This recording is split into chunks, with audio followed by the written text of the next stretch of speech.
其实很多人都骂我是笨蛋，他说照理说你们两个互揭疮疤，你是取得绝对的胜利啊。我就跟他们讲说，你们讲的都对，但是我有我的坚持，我就是不做这个事情。一直喜欢宜兰，我在还没有当立委之前，我常就陪家人就跑宜兰去玩啊，去那边泡温泉，那边很棒啊，纯粹很喜欢宜兰。那当然还有一个很重要的点，就是因为我分发的时候，我的长官是陈定南，他宜兰人，有时候听他讲一些事情，那个也会对我有蛮多的影响。当然我觉得我心目中的他是这样，我也知道也有人有不同的想法，但至少在我看到我跟他相处上面，我看到了一个很明确的，就是这个人给我的感觉就是为大家服务，是非对错看得很明的一个人。那这也是我希望做到。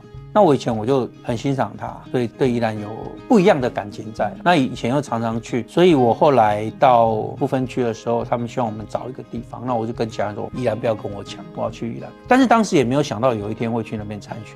当立委的时候，只是觉得我想去那里好好服务而已。我看议长是这样，大家是战友，不是对手，应该用这个角度去思考。所以我就说彼此不攻击。其实很多人都骂我是笨蛋。我为什么？我跟你们说，每个人都这样跟我讲啊。议长家做公共工程，很多事情可以挖。我又是干检察官出身，妈，我超会挖这种东西，我国家认证。然后我过去没有东西可以挖。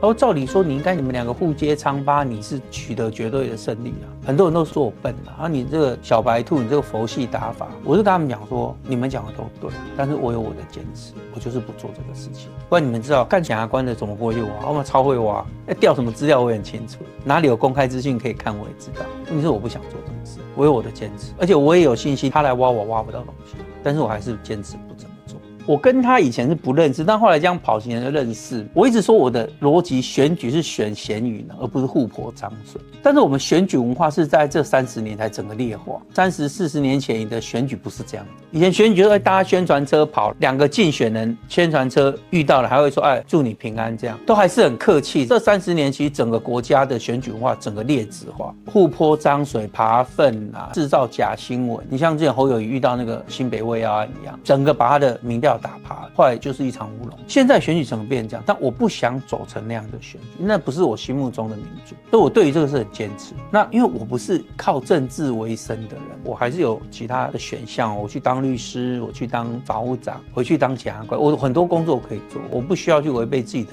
良心来做事。